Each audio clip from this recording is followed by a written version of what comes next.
Bonjour tout le monde, ravi de vous retrouver pour cette émission du vendredi, c'est la fin de la semaine. On a fait lors de l'émission d'hier l'analyse du top 50, grosso modo les grosses capitalisations. On va enchaîner avec des capitalisations un petit peu plus faibles puisqu'on va aller voir le top 50 jusqu'au top 100 si on a le temps, sinon peut-être que je m'arrêterai avant 60, 70, 80. En tout cas je vais les faire 10 par 10, là j'ai les 10 graphiques entre 50 et 60 qui sont ouverts et l'idée générale est de voir lesquelles sont intéressantes graphiquement et lesquelles ne le sont pas. Actuellement en mars 2024, ça ne veut pas dire qu'une crypto qui n'est pas intéressante graphiquement, ça ne veut pas dire que le projet est nul, ça veut simplement dire que le graphique aujourd'hui n'est pas intéressant parce qu'elle est beaucoup montée, il faut attendre des retracements pour investir, etc. A contrario, un graphique très intéressant maintenant peut devenir hyper finalement inintéressant dans 3 semaines si jamais elle fait un x10 dans les 3 prochaines semaines, vous voyez. Donc c'est le genre de choses qui sont assez éphémères, mais ça nous permet de prendre les bonnes décisions avec le portefeuille, notamment de jongler entre les cryptos pour optimiser au mieux un peu les rendements, tout simplement, que l'on peut obtenir avec nos investissements. Alors, ceux qui me suivent le savent, mais en début de semaine, je fais plus l'état du marché crypto, à savoir le Bitcoin, l'Ether, l'altcoin dominance, le contexte temporel, les niveaux de support, les niveaux de résistance pour le Bitcoin. Vraiment, j'essaye de voir un peu ce qui se passe dans les cryptos, dans la globalité des choses, en fait, sur les choses les plus capitalisées. Et ensuite, plus les jours passent, plus je vais voir des cryptos finalement faiblement capitalisés. D'ailleurs, je suis en train de rigoler quand je vois ça, là, regardez, meilleur crypto en ce moment, c'est Solana. Voilà, c'est c'est le dérivé de Solana, 175% en une journée. Bref, c'est un peu la folie des meme coins en ce moment. Je pense que c'en est un, clairement, celui-là, le Solana. Solana, c'est tellement bizarre à dire. Et regardez, si je regarde les performances sur 7 jours, voilà, c'est un peu la folie des meme coins. Est-ce que ça veut dire que maintenant il faut aller se réfugier sur les meme coins ? Pas forcément. Si vous avez envie d'essayer de faire des trades sur 2-3 jours, une semaine, 2 semaines, pourquoi pas ? Maintenant, sur un mois, 2 mois, il y a une forte chance, une forte probabilité pour que les meme coins, finalement, à un moment donné, retracent. Voilà, fortement, pourquoi pas.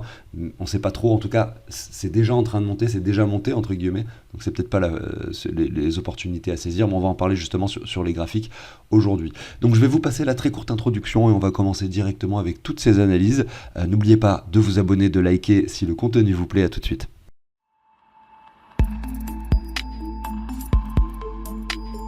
Alors tu as à l'écran ici un outil, un tableur que j'ai créé qui va te permettre de savoir où tu en es même si tu as plein de crypto-monnaies sur plein de plateformes différentes. Regarde cet outil, il te permet simplement de récupérer le prix des crypto-monnaies en temps réel. Il y a un programme informatique que j'ai associé au tableur. Par exemple, je marque Bitcoin ici, je marque AVAX, tu vois, les prix s'affichent automatiquement en temps réel. Et jusqu'au top 2000 crypto, les prix sont récupérés. Sinon, tu peux les entrer manuellement. Donc toi, tu vas dire toutes les cryptos que tu as, tu vas dire tout ce que tu possèdes comme quantité pour chacune des cryptos sur chacune des plateformes que tu possèdes. Tu vas renommer le nom des plateformes, Binance, Coinbase, etc. Et tu sauras exactement où tu en es, combien tu es en train de gagner ou de perdre en temps réel. Parce que oui, chaque heure, le prix des crypto-monnaies s'actualise. Donc vraiment en temps réel, tu sais ce qui se passe sur ton portefeuille. Je te mets une vidéo en haut à droite qui explique beaucoup mieux que ce que je viens de le faire actuellement. Donc ça explique beaucoup mieux cet outil en détail. Et sinon, dans la description de cette vidéo, tu as toutes les infos pour l'obtenir si jamais ça t'intéresse. On commence avec les cryptos à partir du top 50. Alors on a le TIA pour débuter. On va le passer très rapidement déjà parce qu'on a énormément de cryptos à passer aujourd'hui. Et en plus parce que son graphique... Et alors attendez, on va plutôt se mettre sur du daily.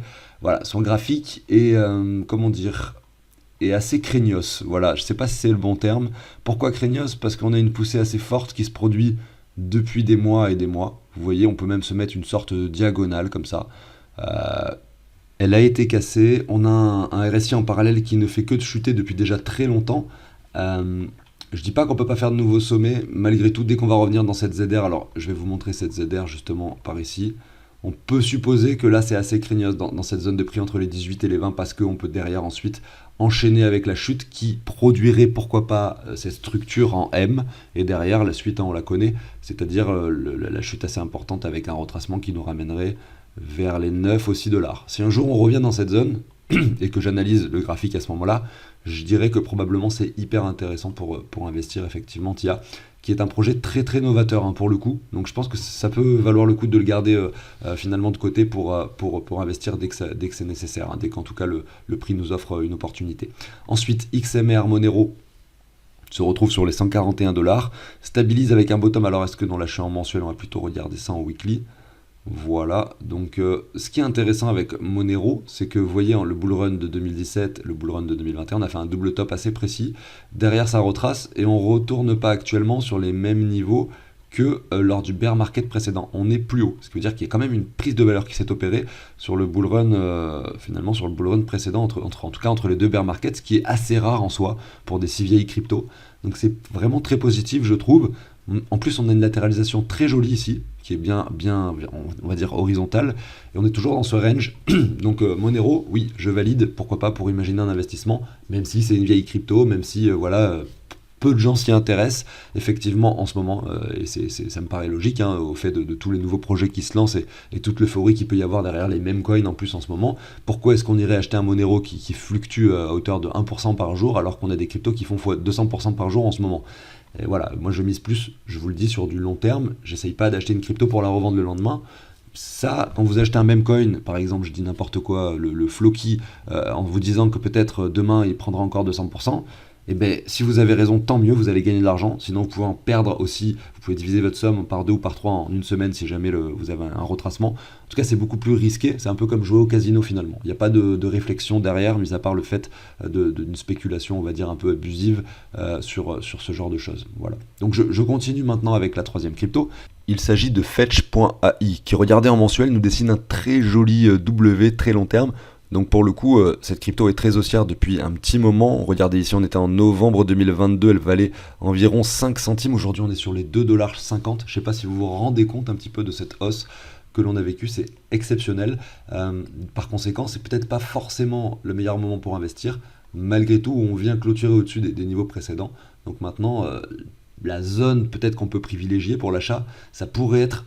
Pour commencer, hein, déjà, alors là je vois que je suis en logarithmique, il faudrait que je me mette sur une autre échelle. Je me disais c'est bizarre qu'elle ait fait une si bonne performance et qu'on ne le voie pas sur le graphique. C'est parce que j'étais en logarithmique, peu importe. Voilà, vous voyez que c'est très très vertical, hein, on le voit beaucoup mieux maintenant. Mais grosso modo, la zone à privilégier, ça serait celle-ci. Mais c'est pas du tout sûr qu'on y revienne. Quand on a quelque chose de vertical comme ça peut très bien chuter assez fortement comme ça et monter très fort avant qu'on vienne chercher cette zone. Mais moi personnellement qui n'ai pas saisi encore d'achat sur ce token, je n'achèterai pas avant les 1$. On voit les 95 centimes, voilà, on peut, on va dire, étirer ça jusqu'au 1$, pourquoi pas. Mais à 2,50 aujourd'hui c'est bien trop haut, évidemment, pour investir, hein, surtout sur quelque chose d'aussi vertical, bien entendu. Je continue avec Airwaves, alors je vais me mettre en weekly, donc c'est AR le nom de la crypto, très vertical également. Vous voyez, il y a des projets, des cryptos assez récentes qui sont extrêmement haussières hein, depuis des mois et des mois. Voilà, ça, moi personnellement, je n'achète pas. J'en ai du AR dans le portefeuille, j'en avais acheté vraiment une très très petite somme, 50-60$, avant que ça monte dans cette zone de prix. Parce qu'on avait un joli schéma graphique, on en avait parlé, mais maintenant ça vaut plus le coup, on le voit directement sur ce graphique. On revient sur cet espace de résistance, attention, pour ce token.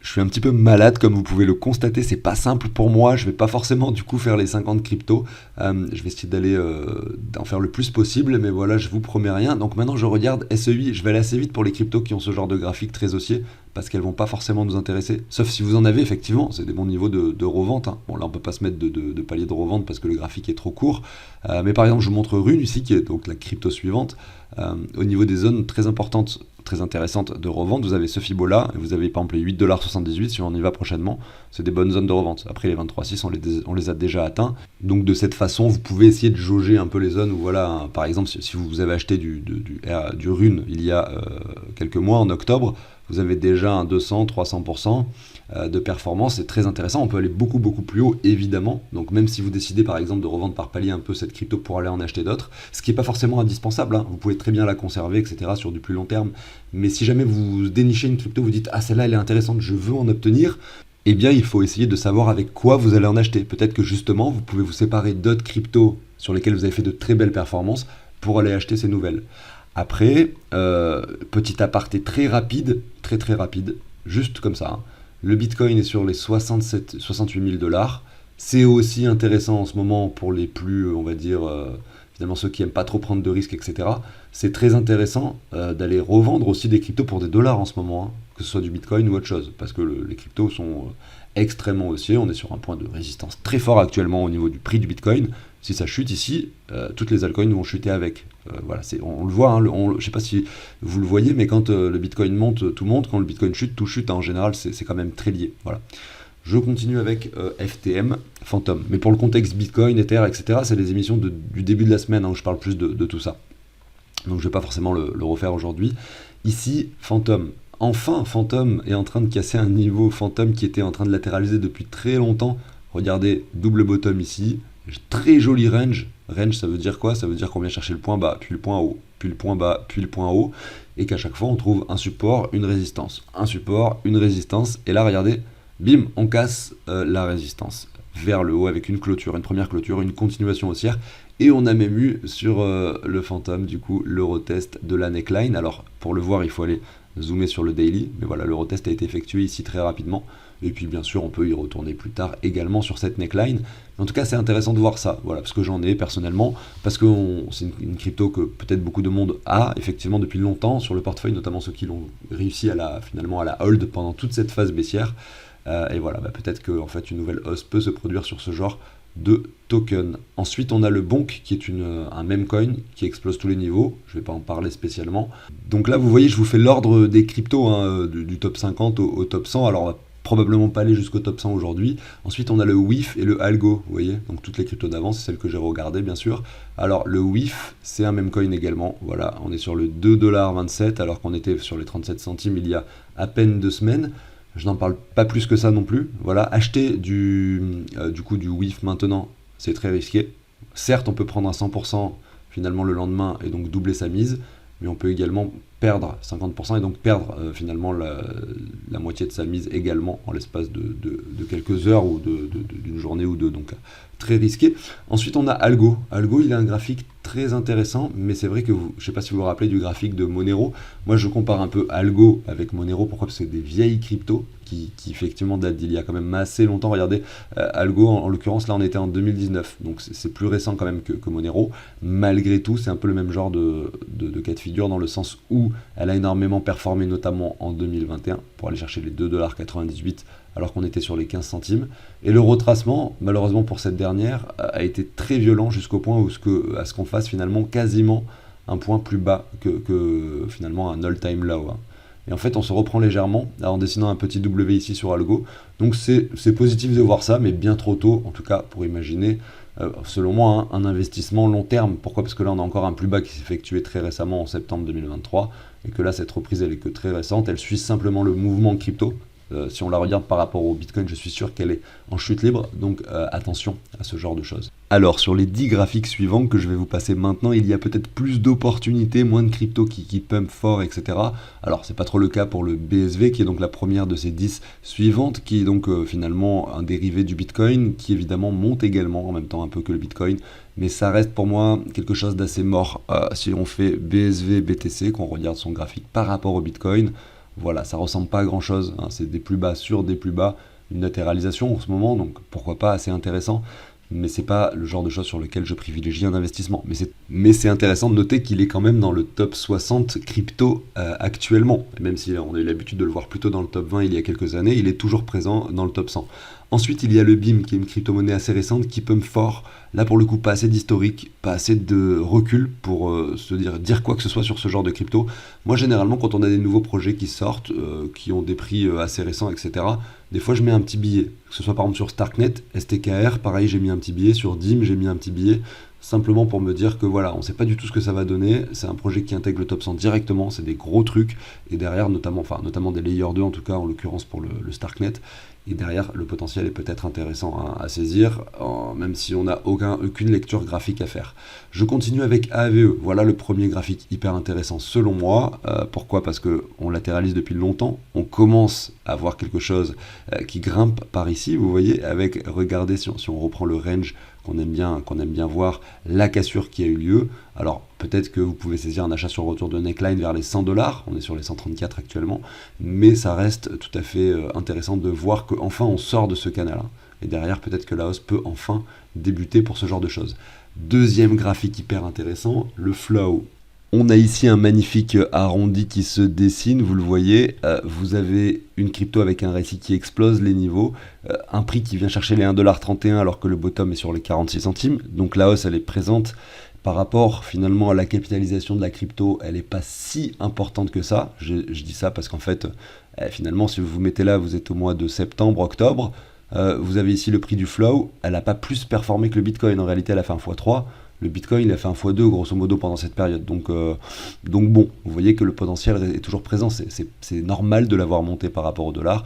Derrière, il y a un vrai projet que je suis également. Donc pourquoi pas mettre un petit billet, soit sur les prix actuels, soit privilégier, je vous montre un achat plutôt, regardez si vous arrivez à vous dessiner une sorte d'arrondi, ou alors plutôt ce genre de diagonale, vous voyez comme ça, en se disant qu'on peut, pourquoi pas revenir vers ces prix-là, 85 voire 90 centimes en fonction de la temporalité à laquelle on touche cette zone. Je continue avec MKR. Pareil, très joli graphique. Entre finalement le mois de mai et actuellement, on est plus sur un x3 pour le coup ici, avec une montée assez saine qui s'est produite, avec, regardez, un joli W qui s'est dessiné à cet endroit-là. Le W, le retour de neckline qui est plus ou moins propre. Oui, si on prend les mèches, je pense qu'on revient chercher les mèches qui se trouvaient par là. Et derrière, la continuation haussière qui n'est pas verticale et qui est plutôt saine du coup par conséquent. Donc c'est assez joli comme graphique, même si actuellement, effectivement, on est un peu haut. Voilà. Faudrait la regarder par rapport, mais ça je le fais pas aujourd'hui, mais il faudrait les regarder par rapport au Bitcoin aussi pour voir ce que ça donne. Effectivement, vous voyez, c'est là qu'on voit qu'elle est intéressante, parce que le MKR par rapport au Bitcoin est quand même sur un point de support pertinent, il est plutôt bas que haut en fait. Si je reprends mon exemple de tout à l'heure, regardez, on se met au mois d'octobre, septembre, on était ici sur MKR, on voit que là on est plus bas. Ça veut dire qu'effectivement il a moins bien performé que le Bitcoin en fait depuis ces 5 derniers mois. Donc il vaut potentiellement le coup. Après, si on a une chute globale pour le Bitcoin et pour l'écosystème crypto, oui, il va chuter également par rapport au dollar évidemment. Donc si vous étiez full crypto, on va dire, avec votre portefeuille depuis l'été dernier, que vous avez donc un x3 ou un x4, je pense que c'est à peu près ça sur vos portefeuilles, voire un x5, c'est-à-dire que vous avez 5 fois plus d'argent qu'il y a 6 mois sur votre portefeuille, réfléchissez pourquoi pas à revendre peut-être 20 ou 30% de votre portefeuille pour des dollars, pour des stablecoins. Effectivement également, hein, ça peut être tout à fait jouable dans le contexte actuel. Mais voilà, effectivement, après si on raisonne plus, vous pouvez, je reprends cet exemple, vous avez fait un x5 sur votre portefeuille, vous vendez 30% pour récupérer des stablecoins maintenant en vous disant que peut-être on pourra les réinvestir plus tard, ou bien simplement les conserver pour avoir une sécurité fiat, hein, notamment avec un Bitcoin qui casse tous les niveaux en ce moment, qui est sur un double top, etc.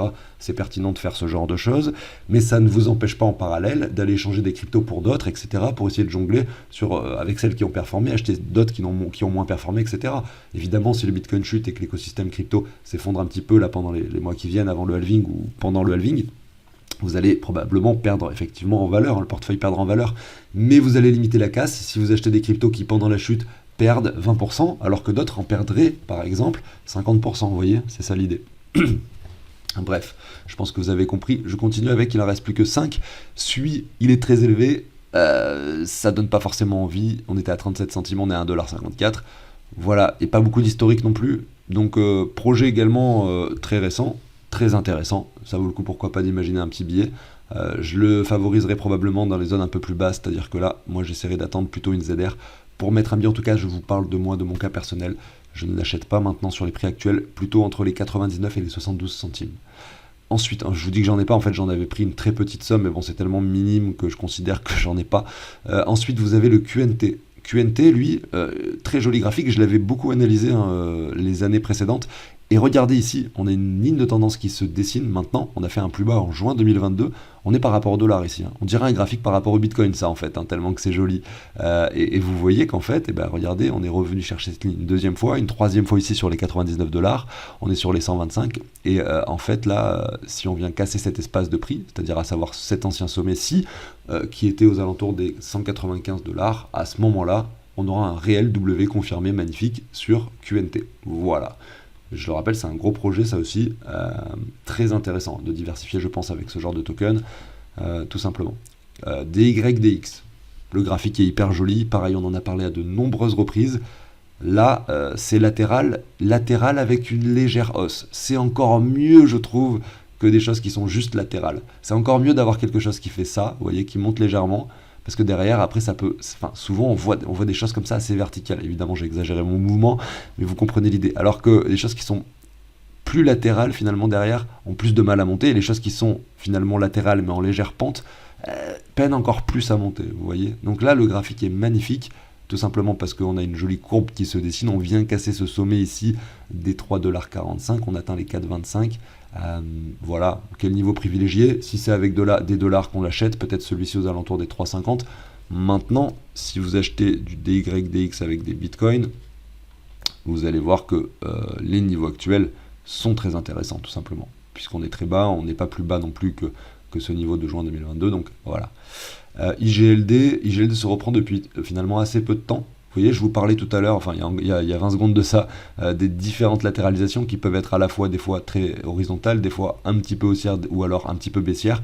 Là pour le coup on avait quelque chose de plutôt un petit peu baissier au niveau de IGLD. Bon bah elle monte, tant mieux, c'est cool, mais on peut s'attendre aussi, hop, j'ai fait une bêtise, on peut s'attendre au retour donc des 61,8 notamment par ici. C'est un graphique qui est moins joli que celui que je viens de vous montrer avant, notamment des YDX. Malgré tout, il peut mériter un investissement dans cette zone, puisque pourquoi pas, on peut imaginer une reprise, mais c'est pas un graphique que j'apprécie particulièrement. Ensuite, Gala. Je commence à l'apprécier ce graphique, même si pendant très longtemps, je n'y voyais aucun avantage. Je commence à le voir, c'est-à-dire que là, certes, on fait un niveau inférieur à celui-ci, on a la petite tendance baissière, malgré tout, on a eu ce pump ici quand même, vous voyez, qui est pas inexistant, qu'il faut noter. Derrière, on fait un plus bas, et là, on construit un W, et on le confirme, voilà. Donc c'est intéressant, on est revenu sur la neckline récemment, et maintenant le niveau à casser c'est celui-là et celui-là aux alentours des 6 centimes et puis des 7 centimes pour Gala, afin d'imaginer pourquoi pas une continuation de latéralisation et peut-être plus tard, dans assez longtemps, là on parle plutôt de dans 6 mois, dans 1 an, une réelle hausse sur ce genre de token. Oui, moi je fais je regarde les graphiques pour de l'investissement moyen, long terme, j'essaye pas d'acheter des cryptos, je sais qu'il y en a beaucoup en ce moment, c'est un peu l'euphorie. Même si d'ailleurs, quand je regarde le Fear and Greed, on est toujours sur les 80, mais ça me fait toujours halluciner en fait de voir à quel point l'euphorie est présente, mais pas si incroyable que ça. J'ai vraiment tendance à penser que le Bitcoin, il va effectivement confirmer un ATH pendant une semaine, 2 semaines, ou même peut-être pendant quelques jours, très rapidement. Quand je dis confirmer, ça veut dire venir au-dessus réellement, quoi, 70, 72, 75 000. Derrière, est-ce qu'il peut venir d'un coup chercher ce premier objectif avant le halving, à savoir les 81 000, ça serait vraiment incroyable. Mais je peine à y croire quand même. Pour moi, c'est comme je le dis, que du bonus, ce qui est en train de se passer maintenant. Tout ce qui est au-dessus des 48 000, c'est que du bonus. Moi, je ne m'attendais pas forcément à ce genre de mouvement avant le halving. Mais voilà, on est toujours surpris sur le marché crypto. Donc c'est intéressant de constater que ça se passe bien en ce moment.